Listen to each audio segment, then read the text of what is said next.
Assalamualaikum warahmatullahi wabarakatuh. Waalaikumsalam warahmatullahi wabarakatuh. Innal hamdalillah nahmaduhu wa nasta'inuhu wa nastaghfiruh wa na'udzu billahi min shururi anfusina wa sayyiati a'malina may yahdihillahu fala mudilla lahu wa may yudlil fala hadiya lahu. Wa asyhadu an la ilaha illallah wahdahu la syarika lah. Wa asyhadu anna Muhammadan 'abdullahi wa rasuluh. Sallallahu alaihi wa ala alihi wa sahbihi wasallam. Amma ba'd. Fa insyaallah pada pertemuan ini penutup dari kajian kitab Tafsir Kalimat Tauhid. Insyaallah kita akan selesaikan pada pertemuan ini.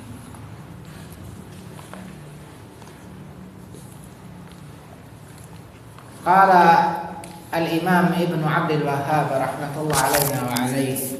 Berkata Al-Imam Ibnu Abdul Wahhab, semoga rahmat Allah untuk kita dan untuk beliau. Fallaha Allah ya ikhwani. Allah Allah ya ikhwan, ini suatu uslub seruan yang diinginkan dengannya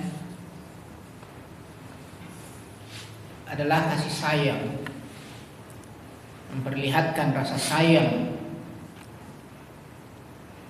Jadi sebutan Allah Allah yakni usluban nida'in aradahu tawaddudu wa tahabbub. Seruan atau uslub dalam menyeru seorang penasehat ketika menyampaikan nasihatnya, menyeru dengan mengucapkan ini Allah Allah.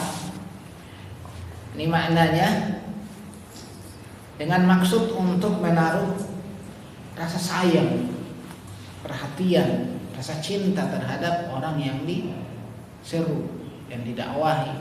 Ini uslub yang bagus yang beliau ucapkan di sini. Jadi beliau maksudkan hendaknya benar-benar perhatian, wahai ikhwani, wahai saudara-saudara. Ini sangat penting yang beliau maksudkan di sini. Kemudian beliau katakan tamassaku bi asli dinikum, berpegang teguhlah kalian dengan pokok agama kalian. Pokok agama. Yang dimasukkan pokok di sini ketika diabaikan, ditiadakan akan menghilangkan agama. Itu tauhid.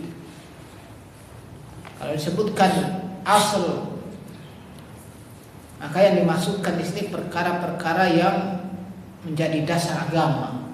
Ketika itu hilang agama. Masuk di dalamnya rukun Islam.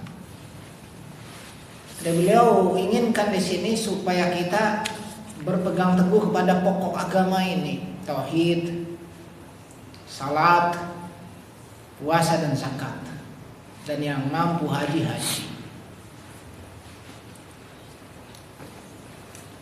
Ini yang beliau utamakan.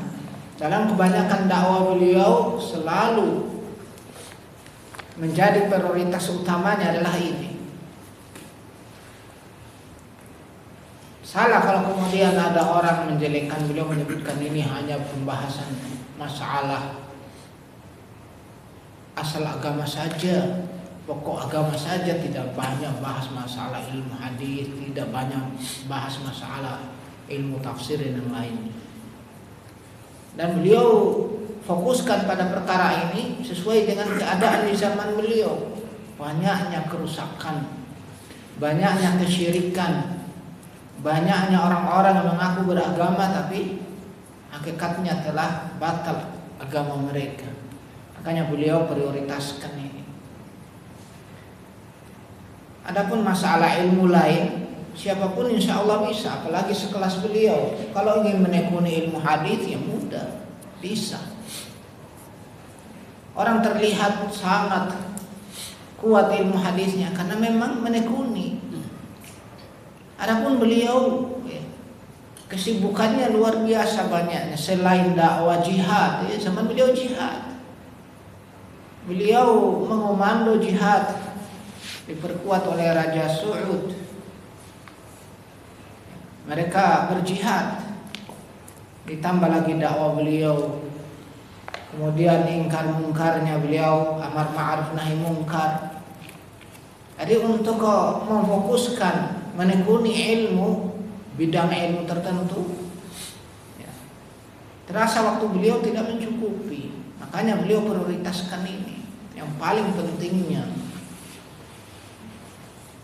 Jadi ketika beliau dijelekan dalam masalah atau direndahkan dalam masalah tidak paham ilmu hadis atau yang lainnya, maka hendaknya menyebutkan itu tahu diri, hendaknya memahami keadaan beliau. Ya, beliau pun menyebutkan ada hadis atau ada sirah yang dhaif karena itu masyhur, dan beliau sebutkan dalam rangka untuk menerangkan kebenaran yang sudah kita terangkan, di antaranya dalam kitab Silatul Mawadi' minas Sirah, kisah yang beliau bawakan kisah yang dhaif.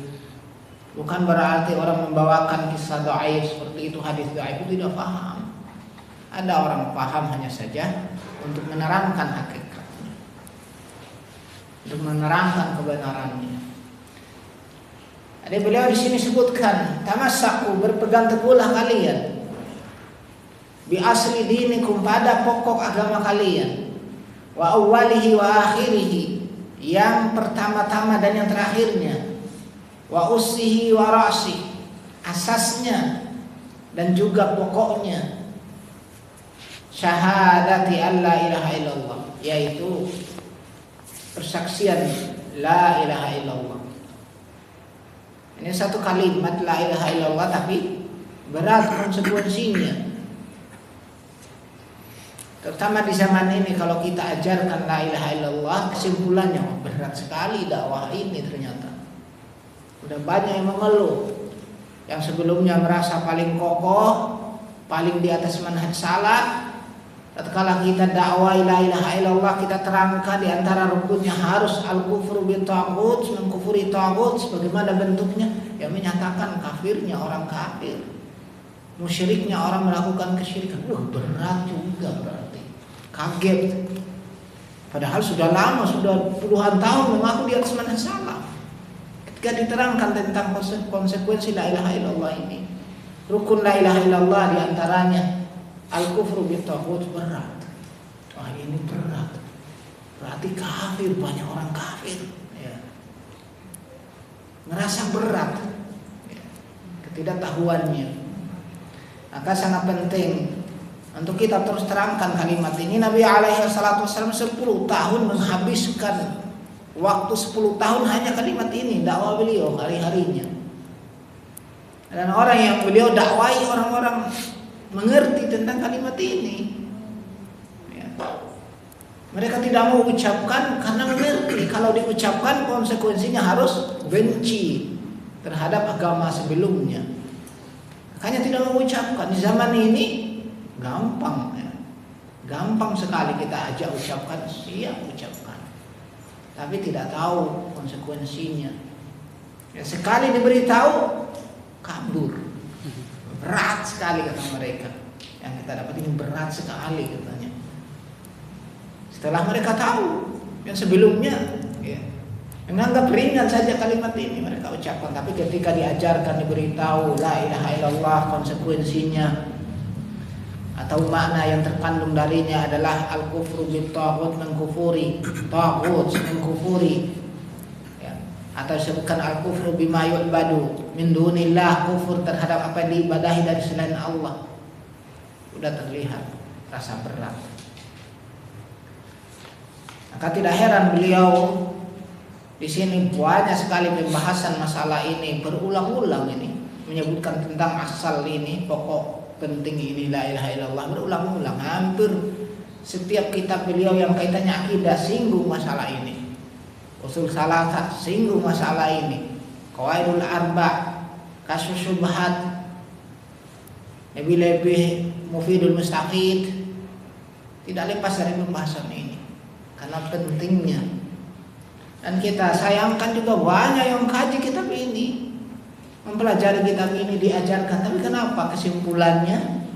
Ya, kesimpulannya tentang la ilaha illallah, yang penting ucapkan. Ya. Yang penting sudah la ilaha illallah, mau lakukan apa ya tetap Muslim. Nah, ini pemahaman yang sangat parah. Kemudian beliau katakan wa'arifu ma'anaha, dan ketahuilah oleh kalian tentang maknanya. Yang dulu ketika kita dengarkan dakwah-dakwah tauhid harus tahu makna la ilaha illallah, apa yang diajarkan. Salah kalau makna tidak ada Tuhan selain Allah. Terus apa? Tidak ada sembahan yang hak, la ma'budu haqqun illallah, tidak ada sembahan yang hak kecuali Allah. Ya benar penyebutannya, tapi untuk menjelaskannya, menerangkan rukunnya, ini teranggap jarang kita dengarkan.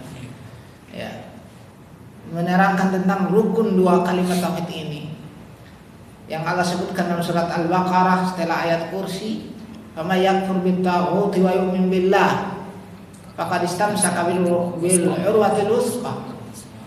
Siapa yang kufur kepada taghut dan beriman kepada Allah, maka sungguh dia telah berpegang teguh kepada tali yang kokoh, yaitu la ilaha illallah. Jadi tidak hanya sekedar mengetahui makna la ma'budu haqqun illallah, tidak ada sembah dengan hak kecuali Allah, tapi harus juga mengetahui kandungan dari kalimat tersebut. Harus mengetahui rukunnya. Rukun al-kufru bit-taghut. Dan sudah kita terangkan pada pertemuan-pertemuan yang telah lalu, orang-orang dahulu tidak sampai menyebut-nyebut al-kufru bit-taghut, tapi mereka sudah paham. Mereka ucapkan amanna billah, sudah tahu mereka. Ucapan mereka amanna billah, kami beriman kepada Allah, mereka tahu konsekuensinya apa? Kufur bit-taghut. Meskipun mereka tidak ucapkan al-kufru bit-taghut, tapi ucapan mereka amanna billah, kami beriman kepada Allah, terrealisasikan dengan perbuatan mereka, langsung kufur kepada taghut. Pada kisah Ghulam, serentak orang-orang yang hadir di lapangan mengatakan amanna bi rabbil Ghulam, kami beriman kepada Rabb Ghulam. Artinya mereka kufuri langsung taghutnya. Siapa? Raja yang zalim mengaku Tuhan, rajanya murka. Mendengarkan ucapan mereka amanna bi rabbil Ghulam, kami beriman kepada Rabb Ghulam, rajanya sangat marah. Tahu dia berarti saya sudah dianggap kafir, taghut dianggap kafir. Akhirnya marah, hukum mati semua. Ya, sampai beriman. Ya. Sampai beriman maksudnya kembali kepada dia. Akhirnya dibakarlah orang-orang. Juga ucapannya para penyihir Fir'aun, amanna bi rabbil alamin, Rabbi Musa wa Harun. Kami beriman kepada Rabb semesta alam, Rabb Musa dan Harun. Fir'aun langsung paham, berarti aku sudah dianggap taghut, aku sudah kafir menurut mereka. Akhirnya beliau pun jatuhkan hukuman mati kepada mereka. Itu menunjukkan kalau mereka memahami benar apa yang mereka ucapkan. Amanna bi rabbil alamin, kami beriman kepada Rabb semesta alam, mereka tahu ucapan itu. Demikian pula pada umat ini, atau pada umat di zaman Nabi kita alaihi salatu wassalam, di saat mengucapkan la ilaha illallah, maka orang-orang musyrik langsung menyikapi. Ya, karena orang musyrik di zaman itu sangat jujur lisan mereka dan perbuatan mereka, tidak mau mereka dusta sedikit pun, karena mereka menganggap dusta itu aib. Jadi kalau mereka ucapkan la ilaha illallah, ternyata masih saja mencintai sesembahan mereka, maka sama halnya dusta. Sudah ucapkan la ilaha illallah, tapi perbuatannya masih menyelisih la ilaha illallah. Mereka paham benar, makanya tidak mau ucapkan. Di saat ucapkan, benar-benar mereka realisasikan, benar-benar wujudkan konsekuensi. Beda dengan orang-orang munafik. Orang munafik mudah mengucapkannya la ilaha illallah. Lebih parah lagi orang munafik zaman ini yang kita sebut musyrik, karena menampakkan kesyirikan. Di saat kesyirikan pun masih la ilaha illallah. Ya. Awal kita sampai di Bekasi dulu, mulai dakwah, ada dari jamaah masjid awam, Ustaz apa hukumnya nih Ustaz? Apa hukum apa? Diperlihatkan video, subhanallah. Ternyata santri-santri yang sarungan pada tawaf di burung Garuda, taruh burung Garuda, terus ada keris, ada bendera merah putih, terus ada macam-macam kayak sesajen baru tawaf. Apa mereka? Tawafnya ucapkan mereka sallallahu ala Pancasila, ya sampai gitu. Sallallahu ala Pancasila. Itu santri-santri, ini santri Islam Nusantara maksudnya. Sampai seperti itu. Ini apa hukumnya Ustaz? Ya, tanya seperti kita bilang mereka orang-orang musyrik. Tapi pasti mereka marah kalau dibilang musyrik. Ya, mereka marah ataupun tidak marah, memang hakikatnya mereka musyrik. Ya.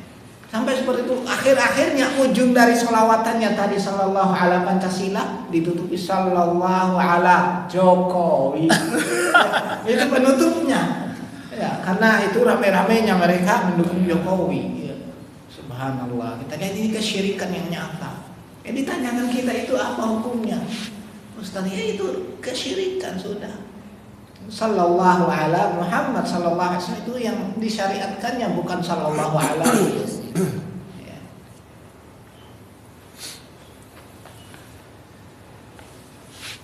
Jadi mereka ucapkan itu. Bahkan dari apa yang mereka tawafi tadi, ada kain putih, ada la ilaha illallah, dicampur aduk. Yang lebih parah lagi, yang sering kita sebutkan, ada dari mereka yang para dukun tidak terima dibilang musyrik. Mereka bikin jimat-jimatnya ada tulisan-tulisannya la ilaha illallah.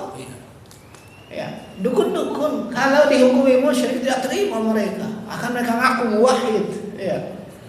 Nahnu muwahhidun kata mereka. Kami itu orang-orang bertauhid, ya. Padahal dukun hakikatnya, ya. Karena mereka masih menganggap la ilaha illallah, masih mengucapkan, melakukan kesyirikan la ilaha illallah. Ya seperti yang kita dulu di saat masih awam, masih di atas kesesatan sebelum ada dakwah di Ambon dulu sebelum kerusuhan. Pas kerusuhan pertama tahun 99, kaum adat serukan jihad. Nah itulah nampak kesyirikan. Ya kita tidak tahu itu kesyirikan. Ya. Pergi jihad, jimatnya dibuatkan dari tembakau, tokoh adat bacakan, mutar. Jadi seperti ini sudah majelis, tembakaunya jalan, air 1 gelas, baca tiup, terus dituang di bak, suruh yang mau pergi jihad mandi, terus dikasih ikatan, la ilaha illallah, isinya tembakau di dalam. ini apa dianggap ini sebagai orang muslim, ini mau jihad, ini mau berjuang di jalan Allah kata mereka. Ya, subhanallah. Ternyata kesyirikan ini tidak tahu. Makanya ada yang bilang bahwa itu jimatnya itu ya, berkah sekali katanya. Sampai ditembak nggak kena, ya, dipukul nggak terasa. Ya, memang benar karena jin sampai ada dari keluarga kita ikut sebelum ada dakwah. Ketangkap sama tentara ketika itu penengah kan, ya, ditangkap. Pokoknya ingin damaikan tapi sulit kan ditangkap, interogasi, dipukulin, pecah bibirnya. Ternyata teringat jimatnya, dicabut jimat yang dimakan, dipukulin berikutnya sudah tidak terasa. Diinjak-injak gak terasa lagi katanya. Terus setelah mau dipukulin udah siap, gak terasa. Itu jimatnya. Tapi apa setelah ada laskar datang, laskar jihad Ahlussunnah wal Jamaah gabung, hilang kebalnya katanya.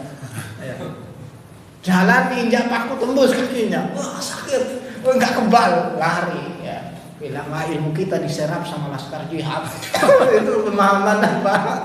Kesyirikan ya. Katanya kalau jihad sama laskar jihad itu nggak jadi kebal, mending menjauh dari mereka. Ya. Ilmu kita diserap oleh mereka, ya tidak tahunya tahu itu ya. Sampai situlah dari Ustaz kita paham, oh ternyata kita selama ini kekuatan jin, kekuatan setan. Kenyataannya ketika bersama ahli tauhid, hilang kekuatan itu. Akhirnya apa? Ramai-ramai belajar tauhid. Dari situ kita tahu, oh iya benar ternyata. Ya, apa yang kita yakini sebelumnya kita dianggap kaum muslimin, ternyata kaum musyrikin. Karena apa? Melakukan kesyirikan. Kita akui karena dari kecil kita sudah tumbuh seperti itu. Lihat moyang kita, kakek kita, orang tua kita biasa melakukan kesyirikan. Bagi mereka itu Islam. Apalagi ya kalau kiainya ya, terlihat ya kiainya bisa baca Quran, bisa bikin jimat di masjid seperti itu. Tidak adanya dakwah tauhid ketika itu kita akui. Memang seperti itu dulunya. Alhamdulillah adanya kerusuhan Ambon itu ternyata hikmahnya besar. Ya. Dengan itu dakwah bisa masuk, cepat berkembang, kita pun bisa mengetahui. Dan sini terdapat faedah pelajaran bagi kita tentang pengucapan itu belum mencukupi. Mengucapkan la ilaha illallah tidak akan berguna kalau tidak merealisasikan dan tidak mengetahui apa yang diucapkan. Akan Syekh Al-Albani dalam satu rekamannya itu disebutkan akhir-akhir hayatnya kata yang menukilkan, tapi wallahu alam apakah itu akhir atau tidak. Yang jelasnya Syekh Al-Albani mengakui kalau hanya sekedar mengucapkan la ilaha illallah itu tidak ada faedahnya bagi mengucapkannya kalau dia tidak tahu maknanya, tidak tahu ya, tidak bisa melakukan apa yang dimaukan la ilaha illallah. Misalnya dia mengucapkan la ilaha illallah tapi masih melakukan kesyirikan, masih melakukan pembatal la ilaha illallah, maka tidak berguna la ilaha illallahnya. Syekh Al-Albani sebutkan pada rekamannya dan disebutkan oleh muridnya Syekh Salim Al-Hilali juga. Itu benar Syekh Al-Albani. Tapi kita tidak tahu apakah itu kalimat terakhirnya karena banyak perkataan beliau saling bertentangan. Ya, yang jelasnya apa yang beliau ucapkan itu benar. Yaitu orang mengucapkan la ilaha illallah hanya sekedar mengucapkan itu tidak ada faedahnya. Berfaedah ucapan itu tatkala dia wujudkan dua rukunnya. Pertama yang kita sebutkan al-kufru bit-taghut atau al-kufru bima yu'badu min dunillah, mengkufuri apa yang disembah dari selain Allah. Kemudian al-imanu billah. Kalau ini terwujud, baru ucapannya benar. Makanya kita sebutkan orang musyrik jahiliyah tidak mengucapkan karena mereka tahu konsekuensinya. Abu Thalib rela untuk tidak mau katakan karena tahu kalau dia ucapkan dia harus dia benci agama ayahnya. Ya, makanya tidak mengucapkan. Andaikan Abu Thalib itu ucapkan akan bermanfaat. Ya, sebabnya karena beliau sudah melakukan amal saleh yang banyak. Ya, dengan ucapannya la ilaha illallah amal salehnya yang dulu-dulu akan dihitung. Ya, kalau mengucapkan, tapi Abu Thalib tidak mengucapkannya. Ya, karena tadi yang kita sebutkan rasa beratnya kalau mengucapkan itu harus mengkufuri ayahnya, mengkufuri moyangnya, harus kufur terhadap taghut, itu berat baginya. Kemudian beliau katakan di sini, setelah beliau katakan wa'arifu ma'naha, dan ketahuilah oleh kalian tentang maknanya la ilaha illallah, wa ahibbuha, dan cintailah la ilaha illallah, harus senang dengan la ilaha illallah. Ya. Wa ahibbu ahlaha, dan cintai pula ahlinya, orang yang mengamalkan la ilaha illallah. Dan ini tentu akan memberatkan pula bagi para penyelisih dakwah tauhid. Kalau harus mencintai ahlinya berat juga. Coba orang-orang musyrik atau orang-orang yang benci dengan dakwah Syekh Muhammad Abdul Wahab didakwakan dengan ini, kita harus cintai ahli tauhid, kita cintai Syekh Muhammad Abdul Wahab. Oh, berat sekali mereka kan ya. Ya tidak bisa, merasa berat pasti mereka. Ini konsekuensinya harus mencintai. Kalaupun misalnya sesama ahli tauhid ini berselisih, ya, bukan berarti kemudian mengharuskan untuk mengabaikan kecintaan. Ya, tetap mencintainya karena tauhidnya, karena dia bertauhid. Adapun pada perkara yang lainnya, adabnya, akhlaknya, boleh kita tidak suka, ya kan? Karena sifatnya tabiat manusia kan ya. Tabiat manusia, kita lihat tabiatnya buruk banget, ya. Kita tidak suka. Tapi hakikatnya dia sebagai muwahhid harus kita akui. Kita cintai dia karena muwahhid.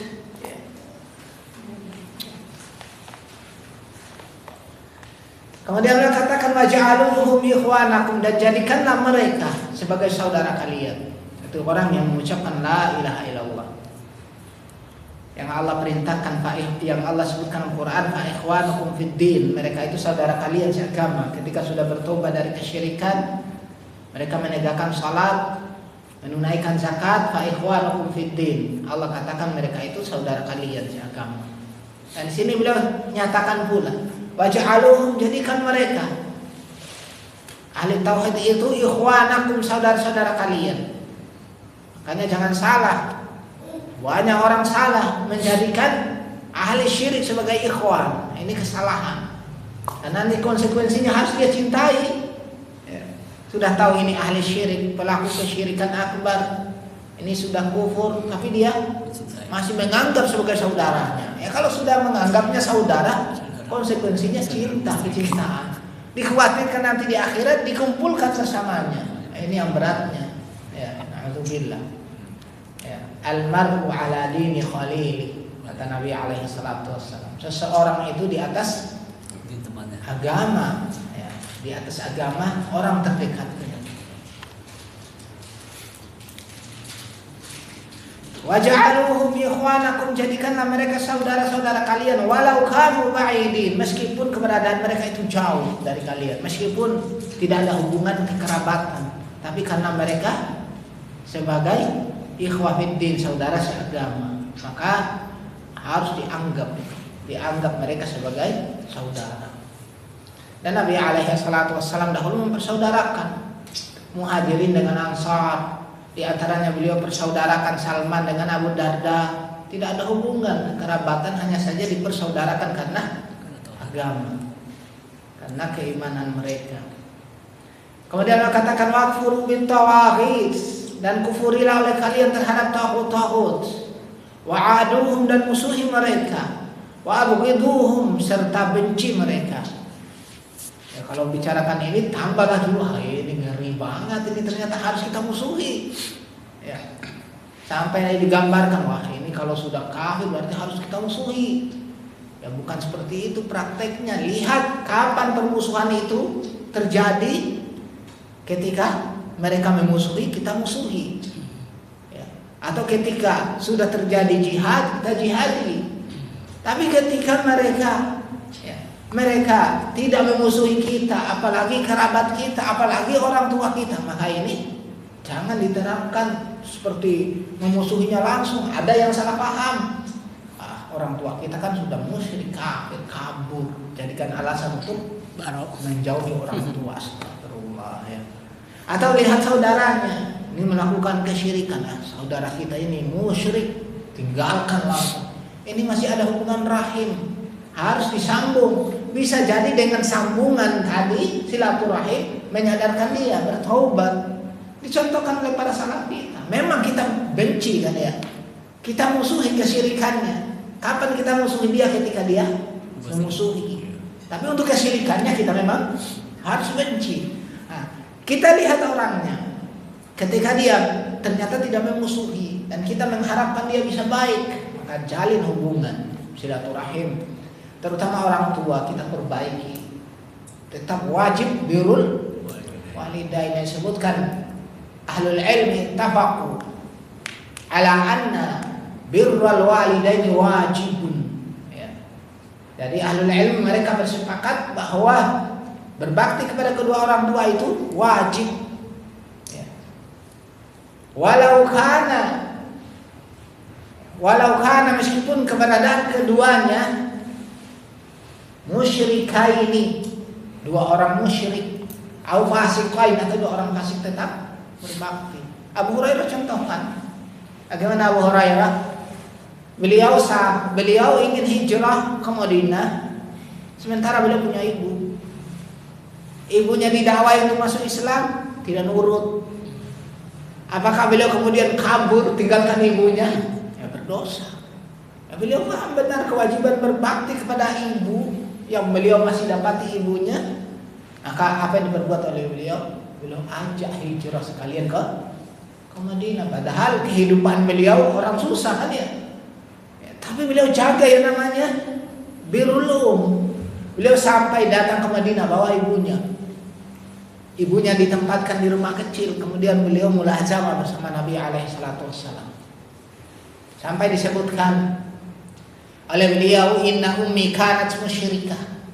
Ibuku dahulunya itu seorang musyrikah. Wa kuntu ad'uha ilal Islam, dan aku mendakwainya, menyerunya untuk masuk Islam. Wa kana sta'ba alayya, dia enggan dakwah tadi, tidak mau. Sampai suatu saat apa? Pada'autuha yauman, pada suatu hari aku menyerunya, dia menyeru ibuku tadi. Fa asma'atni fi Rasulillah sallallahu alaihi wasallam ma akrahu. Ternyata dia memperdengarkan kepadaku tentang Rasulullah. Ini mencela Rasulullah, menyebutkan Rasulullah dengan sebutan tidak baik. Ya siapa yang tidak marah kan ya?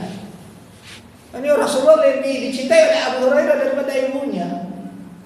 Kalau kita mungkin ya bisa langsung mungkin ditinggal orang tuanya ya. Orang tuanya bodoh ketika itu jelas. Beliau mendengarkan itu, mendengarkan ucapan ibunya, apa yang diperbuat oleh beliau? Maka itu aku pun nangis. Lalu datang ke Rasulullah sallallahu alaihi wasallam minta untuk mendoakan, Allah li ummi ya Rasulullah ayahdiha ilal Islam.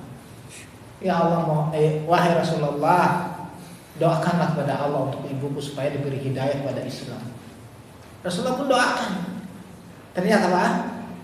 Ibunya masuk Islam. Oh, gembiranya Abu Hurairah luar biasa, sampai beliau sebutkan, abka minal farih kama bakaitu minal huzn. Aku menangis ya, setelah melihat ibunya masuk Islam. Aku menangis karena gembira, sebagaimana aku menangisnya karena sedih. Ya, luar biasa, ini anak yang benar-benar berbakti. Jadi ketika kita sudah menjadi seorang muwahhid, maka jangan kita abaikan ini yang namanya birrul walidain. Berbakti kepada kedua orang tua. Bagaimana kalau orang tua sudah mati? Tetap kewajiban itu berjalan. Gimana caranya? Menjalin hubungan dengan orang-orang yang dicintai. Bahkan kalau tidak ada, kita tidak tahu yang dicintai oleh orang tua kita siapa ya. Tapi kita tahu ada temannya, jalin hubungan dengan temannya orang tua. Contohkan oleh Abdullah bin Umar.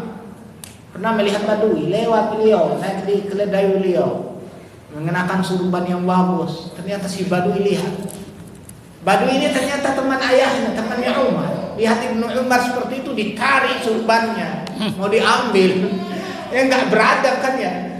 Abdullah bin Umar ulama, orang terpandang, muridnya pada kaget, siapa orang ini? Badui satu ini langsung nari, mau dia. Ya. Ibnu Umar lihat, setelah lihat kenal ini temannya ayahnya, diberi langsung surbannya, dibeli kendaraannya sekaligus, ini ambil buat kamu. Senangnya luar biasa. Yang muridnya Abdullah bin Umar kaget, kenapa kamu bisa beri seperti itu ke dia? Disebutkan dia temannya ayahku. Ya, dimuliakan. Itulah bentuk dari birrul walidain. Jadi sampai ada orang tua karena sudah tua, ya, teringat masa lalunya, tidak bisa maksimal berbakti kepada orang tuanya, sedih. Dia sudah tua, apalagi kalau sudah tua mendapatkan perlakuan tidak baik dari anak. Kan jelas ya, banyak kan ada orang tua melihat anaknya durhaka sampai nangis. Anakku itu kok durhaka, padahal sepertinya saya nggak seperti itu dulunya. Teringat orang tuanya. Supaya bisa berbakti kepada orang tuanya gimana? Maka jalin hubungan dengan orang-orang yang dicintai oleh orang tua. Siapa? Anak-anaknya, saudara-saudari kita kan ya. Itu kan buah hati orang tua kita. Jalin hubungan dengan mereka, perbaiki, termasuk silaturahim kan ya, masuk. Jadi jangan sampai nanti dipahami ya, karena dia musyrik kafir, tinggalkan. Ya, tidak semudah itu. Tapi harus ada bakti dulu, diupayakan. Kapan kita akan dibolehkan meninggalkan, apalagi sampai memusuhi? Ya, ketika orang tua itu memang sudah sebagai ancaman bagi kita, keselamatan kita sudah jadi taruhan. Seperti Ibrahim alaihissalam, ayahnya sudah ancam, Ayahnya mengancamnya untuk apa? Dibakar. Diancam untuk disalib. Kaumnya membakarnya dibiarkan. Ya. Dan disebutkan oleh ayahnya Azar, atau nama lain yang disebutkan oleh ahli tafsir Tarah atau Tarah. Qala raghibun anta an alihati ya Ibrahim la illam tantahi la arjumannak. Apakah kamu benci wahai Ibrahim terhadap sesembahanku? Jika kamu tidak berhenti maka aku akan rajam kamu. Ini ancaman kan, mau dirajam, ini mati sudah Ibrahim kalau seperti ini. Ya. Kemudian wahjurni ya malia, atau tinggalkan aku waktu yang lama, pergi. Diusir ya. Ibrahim masih ingin berbakti, tetap dakwai, tapi apa kaumnya setelah itu menangkap Ibrahim, dibakar. Ya, beliau pun harus hijrah pergi. Itulah sebab beliau berpisah dari orang tua. Itu pun beliau masih pikirkan akan ingin untuk memberi syafaat ayahnya. Apa yang dijanjikan Allah beliau simpan. Ya. Di akhirat nanti beliau minta kepada Allah, ya Allah, aku minta janjimu ya Allah. Orang tua keluarkan dari neraka, Allah tidak terima karena musyrik, karena kafir. Ya. Jadi beliau di sini jelas tetap ingin bakti kepada ayahnya. Hanya saja ayahnya tadi mengancam. Ya. Jadi sangat salah kalau kita dapati ada orang karena orang tua ya, menekan akhirnya kabur tinggalkan. Ya tekanannya seperti apa? Kadang tekanannya hanya karena suatu masalah yang di sana masih kita bisa sabar. Yang pernah ada seorang ummahat katanya masa waktu masih belum menikah diusir dari rumah orang tua. Kita tanya apa penyebabnya diusir. Ternyata ingkarnya terlalu memaksakan. Di rumah orang tua lihat foto-fotonya. Kalau fotonya masih nggak dimasalahkan, orang dia copot, dibakar.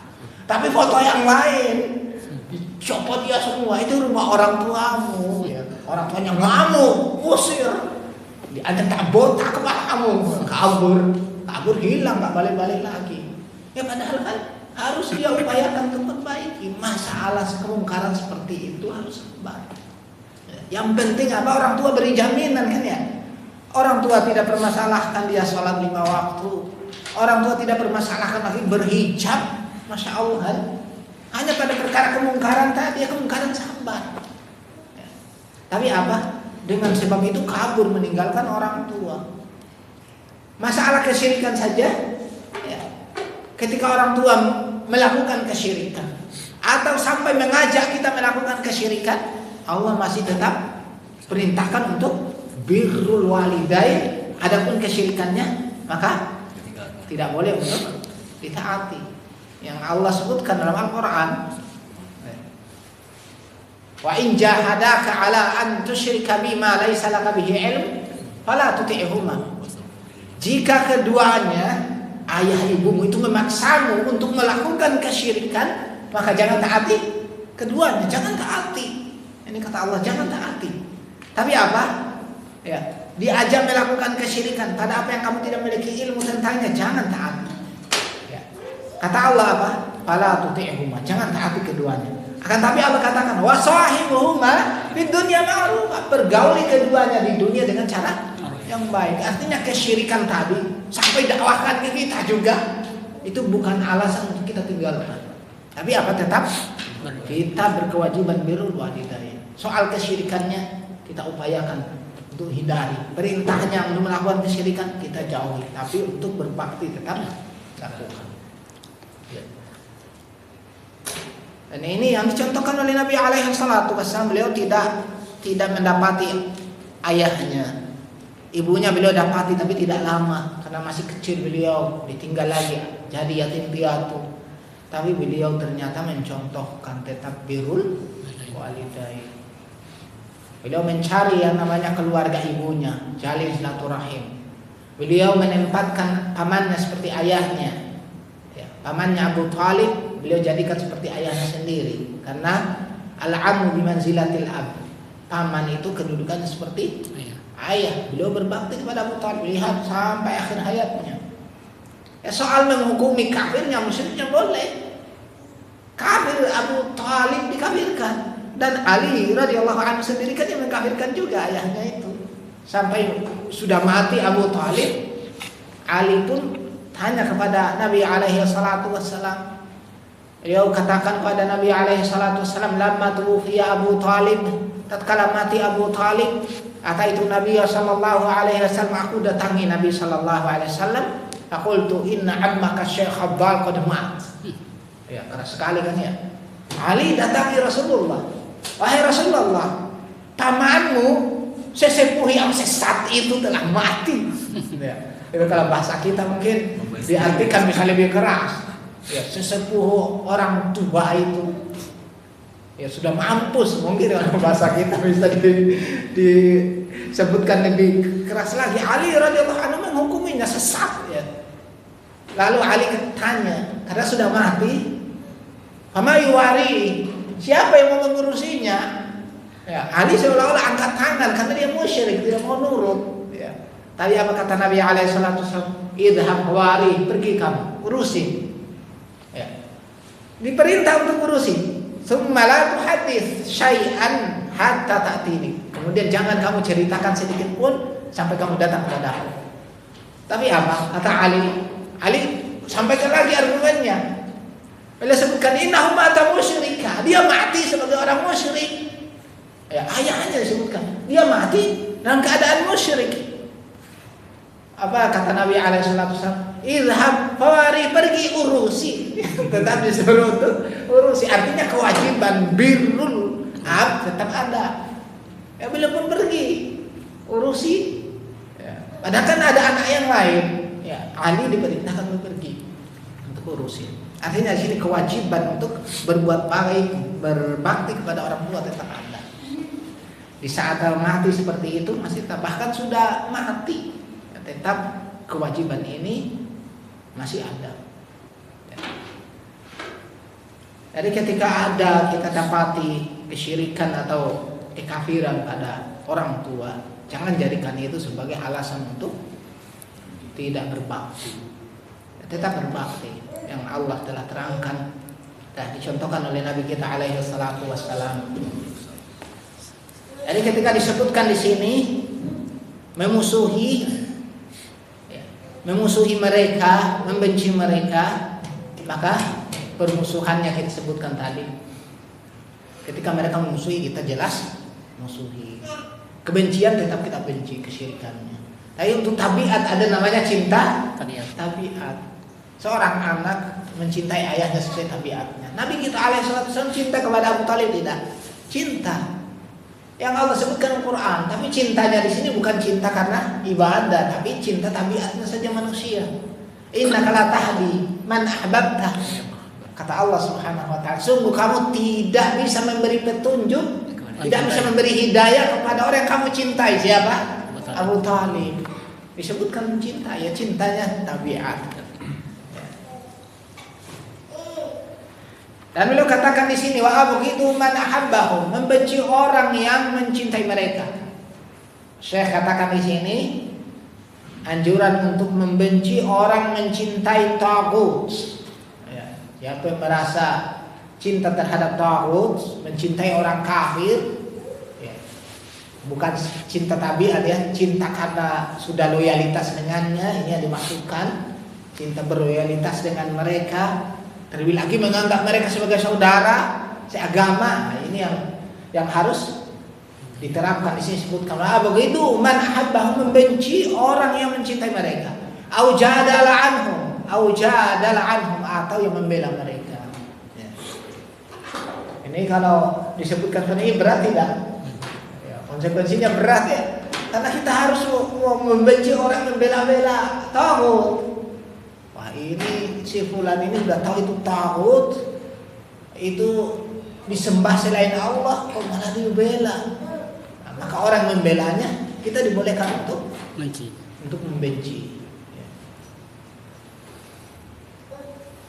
Au lam yukaffirhum, ya. Membenci orang yang tidak yukaffirhum, yang tidak mengkafirkan mereka. Udah jelas ini si fulan ini penyembah penyembah selain Allah, menyembah patung atau menyembah kubur atau menyembah arwah leluhur terang-terangan sudah nyata. Ya. Lalu ada orang katakan tidak, dia tetap Muslim. Ya. Karena dia begini-begini disebutkan. Padahal hari-harinya nampak melakukan kesyirikan nyata-nyata. Orang tadi tetap menganggap saudara, maka orang tadi boleh untuk kita benci dia, boleh untuk kita nyatakan tidak suka dengan dia. Ya. Karena dia menganggap orang yang melakukan kesyirikan akbar seperti itu sebagai saudara atau membela atau sampai tidak mengkafirkan. Ya. Kemudian beliau katakan qala ma alayya minhum, atau mengatakan ma alayya minhum. Ini suatu ungkapan ma alayya minhum yang dimasukkan sini. Itu tidak penting bagiku. Ya, ketika disampaikan ini loh, mereka ini taghut, mereka ini menyembah selain Allah. Ya, lalu katakan, nah, itu bukan urusanku. Ya, orang seperti ini yang beliau ingatkan pula, au qala ma alayya minhum. Ya, tidak ada beban bagiku terhadap mereka, mau lakukan apa itu bukan urusanku. Artinya dia masih menganggap dia biasa-biasa saja, tetap saja di atas agamanya meskipun dia lakukan begitu-begitu. Ya. Au qala ma khallafani Allahu bihim, atau mengatakan Allah tidak membebaniku tentang mereka. Ya. Jadi menganggap ya tidak masalah saya mau kafirkan atau tidak, itu bukan urusanku. Ya. Intinya dia tidak mau kafirkan, ya seperti itu. Maka disebutkan oleh beliau di sini, faqad kadzaba hadza 'ala Allah iftara. Maka sungguh dia ini telah dusta. Sungguh telah dusta ini atas Allah dan mengada-ngadakan kebohongan. Faqad kallamahu Allah taala bihim, bahkan Allah taala telah menjadikan beban tentang mereka. Ya, harus menyikapi. Ya, kalau kita tidak sanggup terang-terangan, yang penting kita sudah meyakini oh ini salah si fulan ini, kenapa dia bela orang musyrik seperti itu, nyata musyrik masih dianggap saudara. Kita tidak diharuskan terang-terangan, kan sebagian orang menuntut, apalagi zaman sekarang, si fulan itu kafir tidak? Ini yang kita dapatkan dari kalangan sahabitin karena penhisbiyahan. Si fulan hisbi bukan? Tidak. Ini juga hisbi jadinya sama seperti fulan tidak hisbikan. Penerapan mereka mau diterapkan ke kita. Berarti kalau kafir, kafir. Si fulan itu kafir tidak? Pemimpin itu kafir tidak? Sampai pertanyaan-pertanyaan seperti itu. Maka kita ketika khawatirkan ini bikin fitnah, ya, cukup kita yakini, tidak perlu beritahu dia. Ya kita yakini karena melihat kekafirannya yang nyata, kita menilai dia memang kafir. Cuma orang ini menginginkan fitnah. Kalau kita katakan ya dia kafir, dia jadi provokator, datangi, kalau dikafirkan dia. Nah ini yang sekarang kan kita dapati ada yang mencari-cari seperti ini untuk menjatuhkan kita, bahkan untuk memadaratkan kita. Maka kita sebutkan ya tidak diharuskan kita terang-terangan mengkafirkan, tapi cukup kita punya bukti, karena yang diinginkan bukti oleh Allah Subhanahu wa taala dan Rasulnya. Yang penting buktinya nyata. Yang beliau katakan illa antara kufran bawaha, kecuali kalau kalian melihat kekafiran nyata. Berarti kalau sudah ada kekafiran nyata, sudah boleh kita hukumi. Ya. Kalau kita takutkan orang lain nanti menyikapi kita, ya tidak perlu kita umumkan, ya cukup kita yakini memang dia sudah musyrik kafir. Sehingga kita harus berhati-hati, jangan sampai kita mencintainya, menganggapnya dia ini saudara kita seiman, karena nanti resikonya khawatir kita akan dikumpulkan bersamanya. Nasallallahu alaihi wasallam. Kemudian beliau katakan aftarada alaihi kufra bihim wal bara'ata minhum, dan Allah wajibkan untuk kufur kepada mereka. Nah, ini yang beratnya, yang orang sekarang menganggap berat ini. Allah wajibkan mengkufuri taghut. Ya. Wal bara'ata minhum, dan berlepas diri dari mereka. Taghut bersama orang-orangnya tadi yang kita sebutkan. Walau kanu ikhwanahum wa auladahum, meskipun keberadaan mereka itu saudara-saudara ataupun anak-anak mereka. Ya dicontohkan oleh para nabi. Ketika nyata memang kekufuran, ya disebut kufurnya.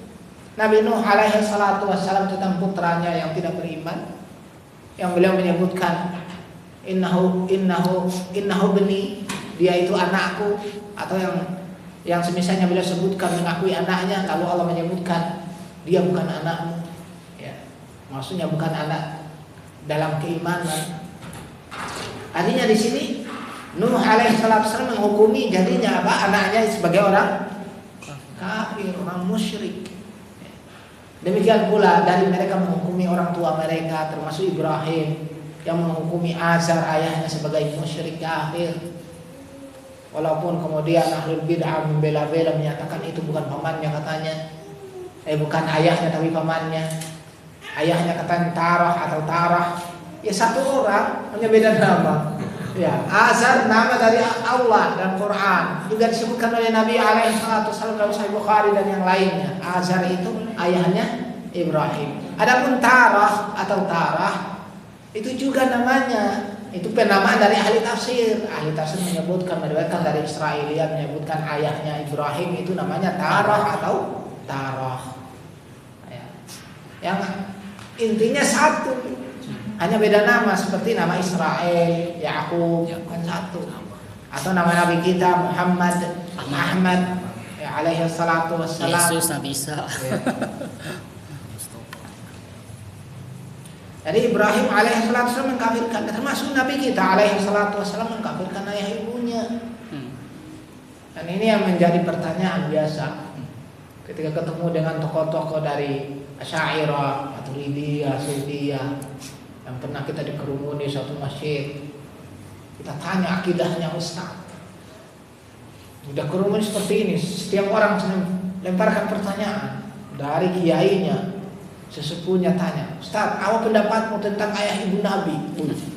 Ayah ibu Nabi, pertanyaannya langsung gitu. Ayah ibu Nabi. Nah, ini kita tahu ini mereka Syafi'iyah ini. Ya. Hanya kita bilang, Al-Imam An-Nawawi sebutkan dalam syarah Sahih Muslim tentang penyebutan ibunya Nabi. Nabi alaihissalam minta kepada Allah memohonkan ampun ibunya. Ternyata Allah tidak terima. Nabi alaihissalam nangis dan Imam Nawawi menyimpulkan ibunya itu seorang musyrik. Terdiam semua. Karena Imam Nawawi. Ya. Terus ayahnya Nabi. Ya. Ayahnya Nabi alaihissalam sebutkan. Juga Imam Nawawi sebutkan pula itu. Ditanya oleh sahabat Aina Abi, maka beliau katakan, Abi wa abuka finnar, ayahmu dan ayahku dalam neraka. Nah, ini para imam tetapkan ini dia. Ya. Jadi mereka tidak terima. Akhirnya muncullah jawaban seorang profesornya mereka katakan, yang dimasukkan Abi itu bukan ayahnya, tapi paman. Ya. Pamannya siapa? Abu Thalib. Lalu satunya lagi punya pemikiran Abu Thalib itu Muslim. Wah, ini sudah repot terus gimana? Ya, akhirnya pada bingung mereka. Ya kita sampaikan apa adanya. Kita sebutkan ini nggak ada dalam bahasa Arab itu memutlakan atau penafsiran dari ulama baik Syafi'i atau yang lain yang menyebutkan paman, yang dimaksud Abu Thalib tidak ada. Yang disebutkan Abi itu ayahnya sendiri terdiam. Jadi mereka membela-bela menyebutkan yang namanya Nabi itu lahirnya dari orang-orang wahid. Ya. Jadi mereka tidak terima, ditawil-tawil dengan tawilan yang salah. Ada hal sangat jelas kita sebutkan bahwasanya Nabi alaihissalam mengkafirkan ayah ibunya karena nyata. Beliau kafirkan sesuai kenyataan. Ya. Makanya beliau sangat sedih ketika berbicara tentang ibu beliau, tentang ayah beliau.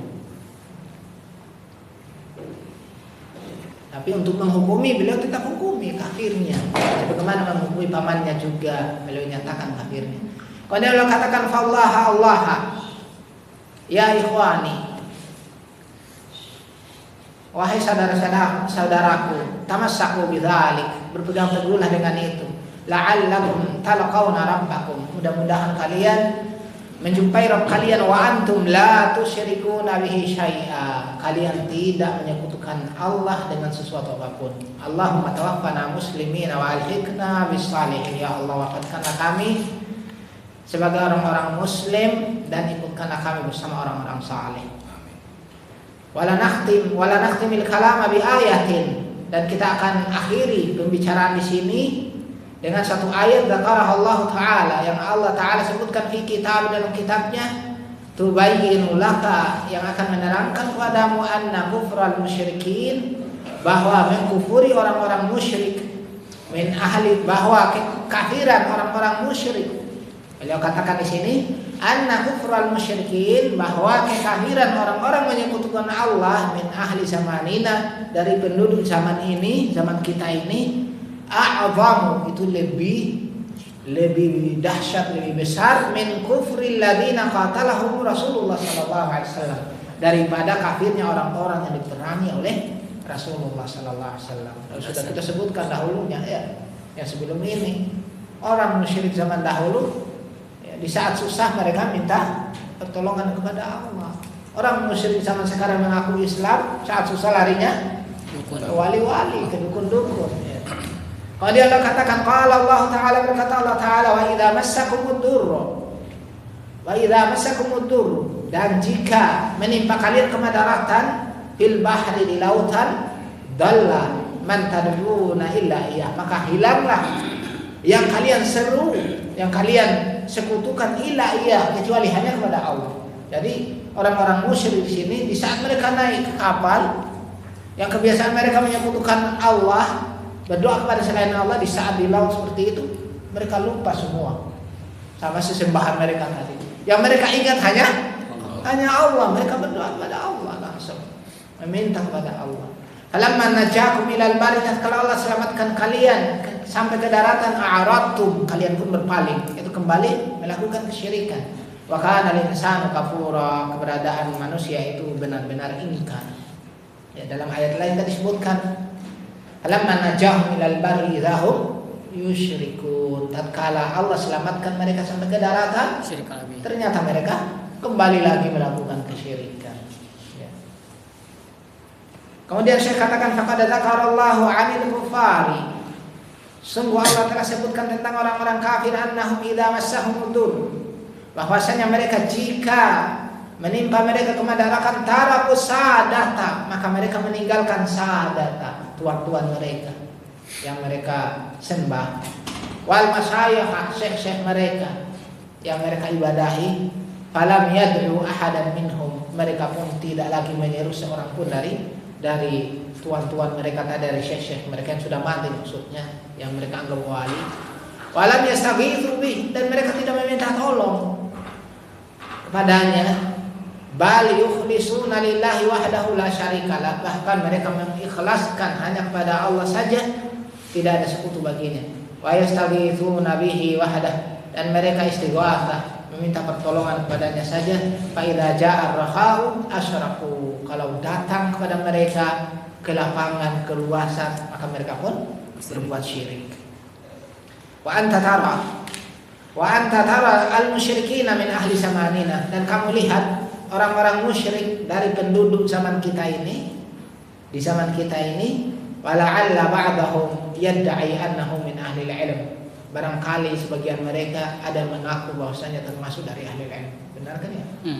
Negeri kita banyak ulama, ya, ulama banyak, ulama musyrikin kalau boleh sebutkan, ya, mengaku sebagai ahli ilm. Wa fihi zuhdun, ada padanya zuhud, ya, zuhud dari dunia ada.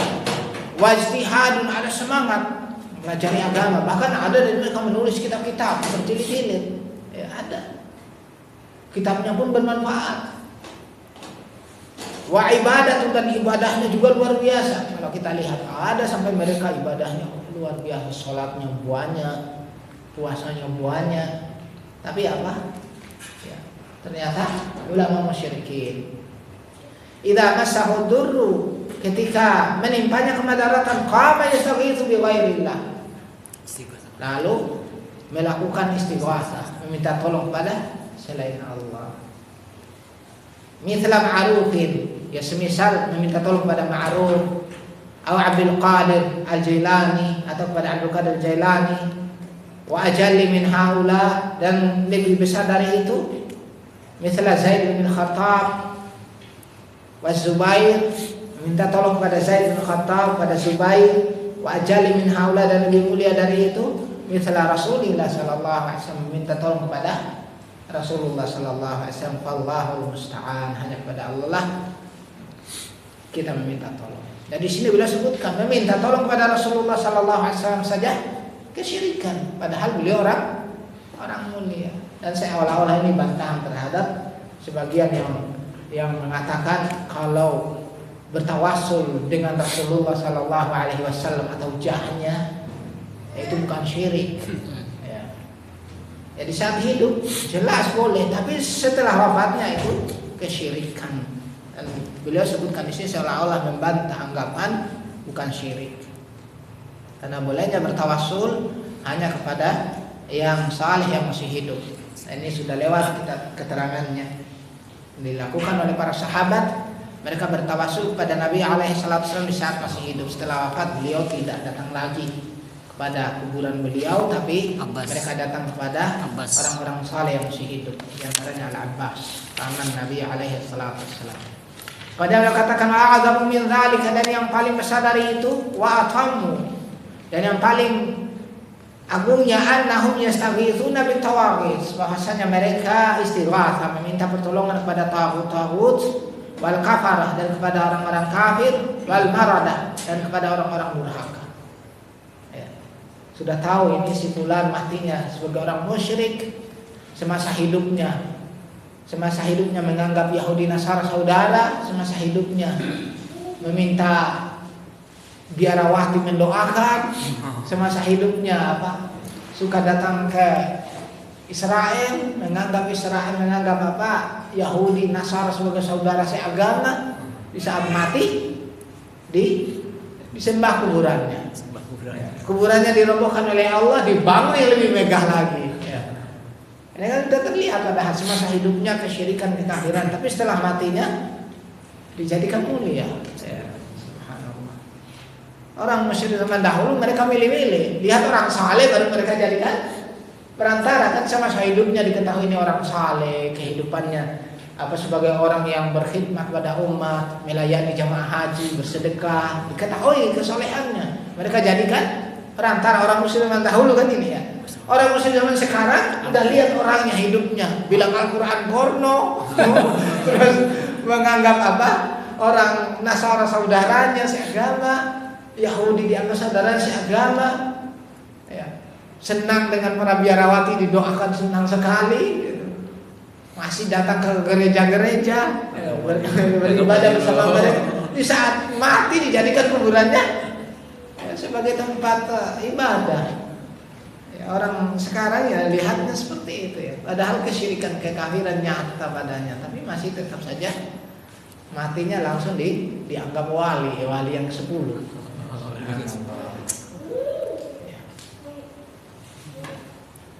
Makanya disebutkan oleh beliau parah sekali kan ya orang musyrik zaman sekarang dibandingkan zaman dahulu, musyrik zaman dahulu. Kalau dia katakan mithla Syamshan, seperti meminta tolong kepada Syamshan wa Idris wa yuqalu lahu al-Ashqar, yang disebut pula sebagai al-Ashqar, wa Yusuf, dan juga kepada Yusuf wa amsalih, dan kepada selain mereka. Ini semuanya kesyirikan yang beliau sebutkan pada penutup di sini. Kemudian beliau katakan wallahu subhanahu a'lam, wallahu subhanahu wa ta'ala a'lam, dan Allah subhanahu wa ta'ala lebih mengetahui. Walhamdulillah, segala puji bagi Allah awalan wa akhiran, yang pertama-tama dan yang terakhir. Wassallallahu wasallam ala nabiyyina Muhammadin, dan salawat Allah serta salamnya untuk Nabi kita Muhammad wa ala alihi wa sahbihi ajma'in, dan atas keluarganya dan para sahabatnya keseluruhan. Amin. Beliau tutupi di sini dengan amin. Ya. Alhamdulillah telah selesai kajian kita membaca kitab Tafsir Kalimat Tauhid.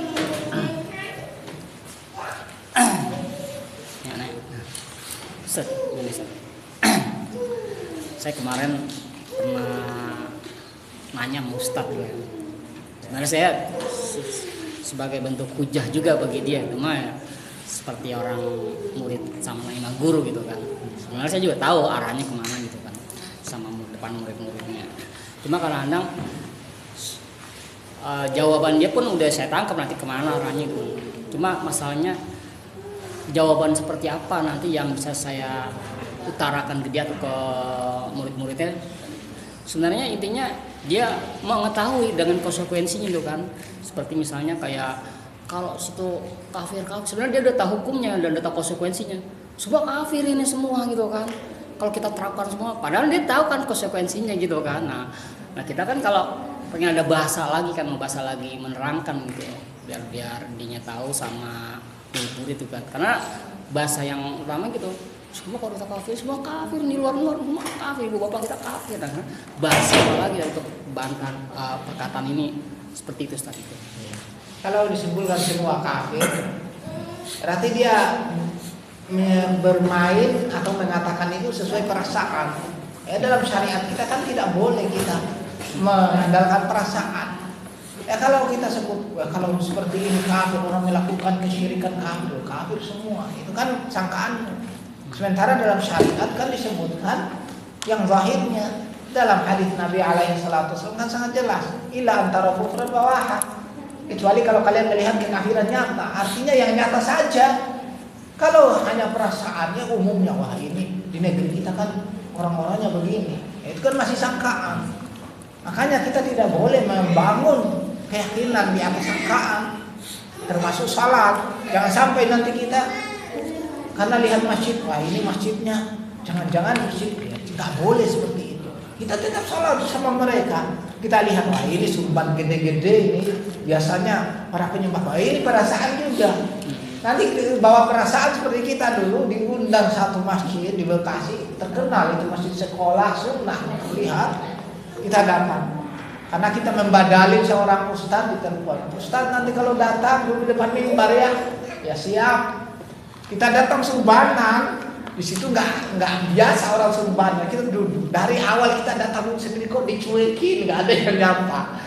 Termasuk DKM-nya pada sudah masuk waktu Jumat, ini ustaz mana ini kok belum datang? Diam saja kita. Ini ustaznya nggak ada ini di mana? Padahal ini sudah jam, ini udah masuk. Ternyata apa? Akhirnya telepon, kita angkat telepon, kaget ya. Ini ustaznya tak kawan ustaz. Berapa orang pada bilang, kawan ustaz, kami kirain ente jamaah tabligh. Nah inilah kan kalau melihat dari pakaian kan ya. Sampai kayak gitu. Sampai kayak gitu. Kirain ente jamaah tabligh. Setelah khutbah ada minta maaf, apa ustaz kamu kirain tadi jamaah tabligh. Kayak gitu kalau melihat penampilan kan seperti itu.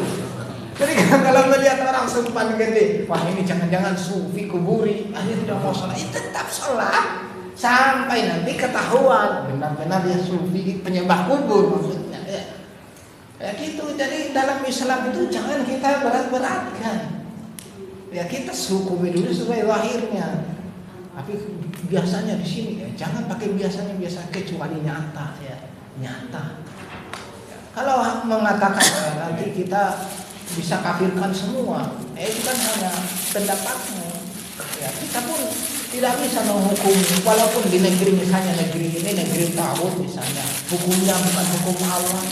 Tapi nanti kita lihat orang dalamnya, apakah dia ya memang orang-orang tauhid ya gitu, harus lihat sesuai waktunya. Makanya ini perlunya melihat pada lahirnya. Dalam masalah menghukumi seperti ini bukan perkara yang dibangun di atas sangkaan ya. Harus pastikan.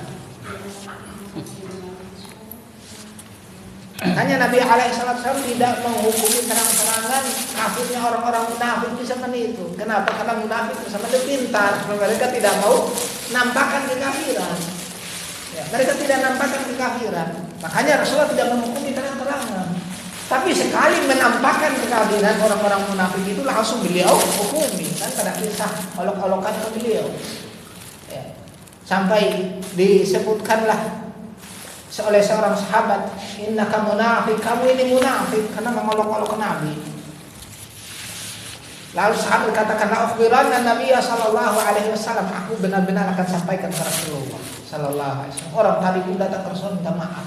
Apa kata Rasulullah sallallahu alaihi wasallam setelah mendengarkan ucapannya, inna ma kunna nakhudu wa nal'ab, kami itu hanya bermain-main dan bersenda-gurau wahai Rasulullah. Tidak benaran. Tapi Rasulullah katakan, la ta'tadiru qad kafartum ba'da imanikum. Jangan kalian minta uzur. Ya, jangan minta maaf. Kalian telah kafir setelah kalian Beriman. langsung kan dihukumi di sini karena dia nampakkan, didengar oleh orang-orang, langsung dihukumi. Nah inilah dasar menghukumi sesuai zahirnya. Ya, untuk masalah hati itu urusan Allah.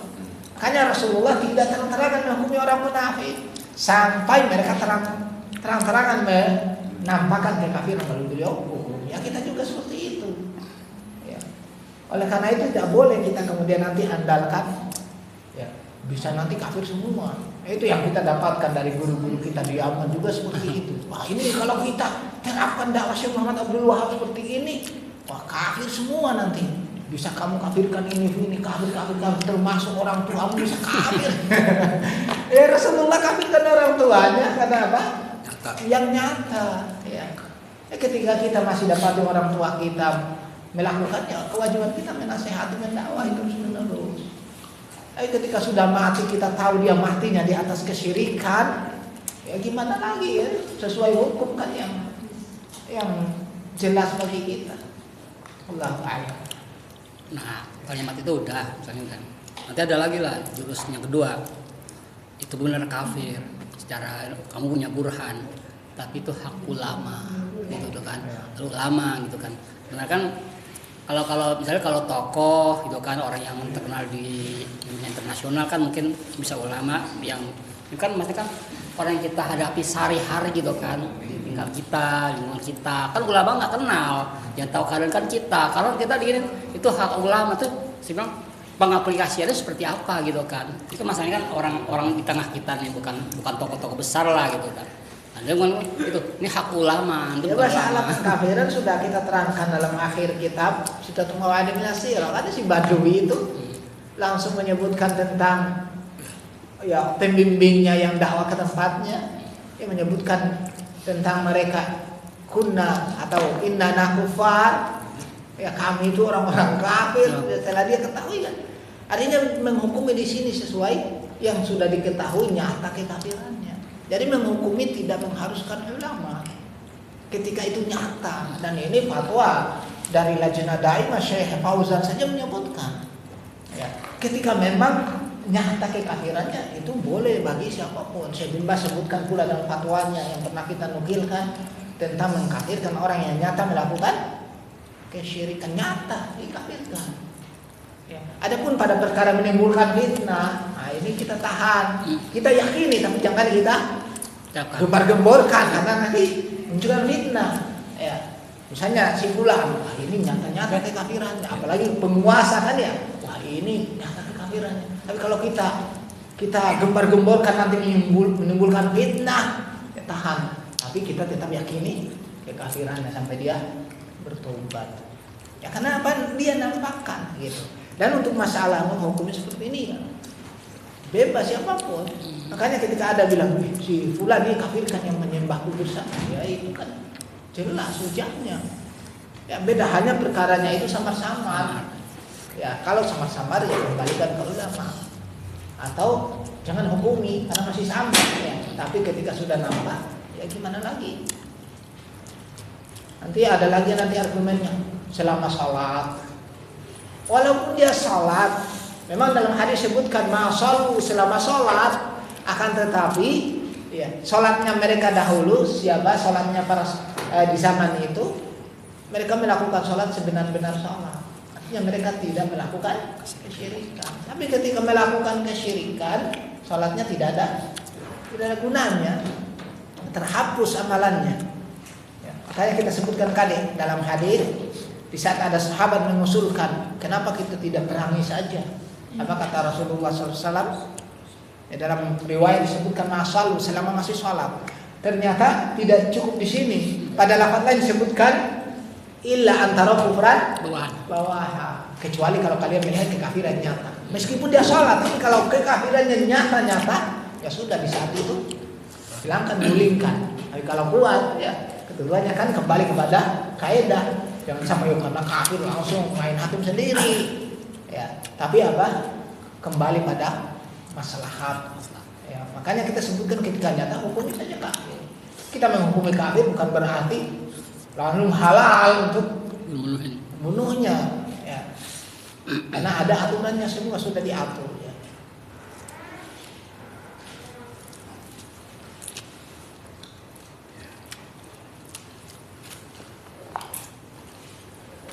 Misal ada kaidah darurat untuk mudorotan, karena kan situ jangan menampakkan, situ jangan nanti timbul mudorot, ya kan, bisa membahayakan gitu kan. Sebenarnya kan kalau dakwah para nabi dan para rasul kan ujung-ujung kan dia harus menampakkan, karena saya lihat para nabi dan rasul juga dia berkorban kan, berkorban dirinya seperti Gulam, mau nggak mau dia mengorbankan dirinya kan, sampai dipanah gitu kan. Sebab kalau nggak begitu dakwah itu nggak bakal kebenaran itu nggak sampai. Karena kalau kita disampaikan pasti ada yang dikorbankan, kebodorotan, makanya batasan mudorot tapi habis itu. Ya deh, kembali pada keimanan masing-masing, karena orang beda-beda imannya. Ya, kita jangan sampai nanti kita maksakan seperti yang dahulu, kita ingin seperti Gulam. Ya, Gulam tersebut ya beliau sebagai salaf kita punya karamah ya, dan beliau kan punya kelebihan sendiri, sampai gurunya sendiri menyebutkan anta afdalu minni ya, engkau sekarang lebih afdal, lebih utama dariku ya, kata gurunya kan. Ada kuncinya. Jadi jangan nanti tunjuki aku ketika ditanya belajar ke siapa ya, gurunya angkat tangan, jangan tunjuki aku, imannya lemah berarti kan ya, nggak sekuatnya Gulam disiksa, gak kuat lagi ya, tapi gak bisa dibunuh. Dia pun terpaksa sebutin. Saya belajar kayak rahim ini, rahimnya pun didatangkan, suruh kembali ke agama sebelumnya, gak mau digergaji lah. Terus kembali lagi ke Gulam, dihukum tidak bisa dibunuh, ditenggelamkan di laut, hidup dia, tetap hidup. Dinaikkan ke bukit, dilempar dari bukit, kembali lagi masih hidup, nantang rajanya. Itu kan kuat ya. Apa ada orang berani seperti itu? Ini Gulam ini menunjukkan karamah, memang Allah inginkan untuk memberi hidayah dengan sebabnya. Makanya beliau pun mengorbankan diri ya. Kalau kita ingin contoh itu ya kita tidak Konyol. ya konyol ya. Dia memiliki karamah. Ya, kalaupun kita mau lakukan mungkin sudah yakin benar, yang penting tadi ya, sudah siap untuk menanggung resikonya, itu tidak masalah. Tapi juga dipikirkan yang lainnya ya. Tetap dipikirkan juga kemaslahatannya. Jangan sampai kita menjatuhkan diri ke situ yang kemudian berakhir sudah ya, seruan kita, tauhid kita, yang mereka yang memerlukan kita pada nangis semua, kembali semua dalam keadaan awal ya kan, ya itu juga jadi pertimbangan ya, yang harus dipikirkan. Maka Nabi SAW menyebutkan kita dalam masalah ingkar mungkar juga melihat kemampuan. Dan kita kalau ingin sama persis dengan umat terdahulu ya berat ya. Walaupun mereka juga mendapatkan kabar umat di akhir zaman lebih berat juga ya sama zaman kita, tapi kita menganggap mereka berat sekali. Oleh karena itu Allah Subhanahu Wa Taala termasuk menganjurkan kita memperbanyak berdoa. Dalam akhir surat Al-Baqarah ya, menyebutkan untuk tidak membebani kita sebagaimana beban umat terdahulu ya. Rabbana wala tahmil alaina isran kama hamaltahu ala alladziina min qablina. Wahai Rabb kami, jangan engkau bebani kami dengan beban yang telah engkau bebani orang sebelum kami. Karena kita lemah kan ya. Jadi memang kita harus nampakkan. Ya, kita alhamdulillah bisa nampakkan kan sekarang, apalagi negeri kita sekarang bebas ya. Kita menyebutkan ini kafirnya orang seperti ini kan bebas. Ini kafirnya, bahkan kita sempat didatangi oleh orang yang dibilang pejabat lah apa, orang-orang dari pemerintah dibilang ya untuk masalah kafir ini jangan, karena ini mungkin termakan isu yang lain, penyebab munculnya teroris lah apalah. Ya sebagai masalah pengkafiran tidak seperti itu gambarannya. Kenal LDI tidak? LDI kafirkan kalian, kafirkan. Yang benar tidak LDI kafirkan kalian, iya benar. Apakah mereka kemudian meneror kalian, melakukan kejahatan? Dan tidak semua begitu. Ya. Dan kita sebutkan di negeri kita masalah pengkafiran bebas. Ya kita sendiri seperti ini kafirkan oleh orang Nasara. Orang Nasara seperti itu menyebut kita domba-domba sesat. Padahal mereka sesat sekali. Artinya kebebasan di sini keyakinan masing-masing. Ya. Kita diberi kebebasan. Jadi kita alhamdulillah bisa nampakkan ya si fulan musyrik, si fulan kafir. Kecuali tadi kalau menimbulkan kemadaratan, kita hati-hati, tapi tetap kita meyakini. Ya. Yang pada perkara-perkara memang yang harus kita nampakkan, tidak bisa kita sembunyikan ya, dari penampilan juga. Misalnya kita sebagai muslim, kita punya jenggot pelihara, kan menampakkan kan ya.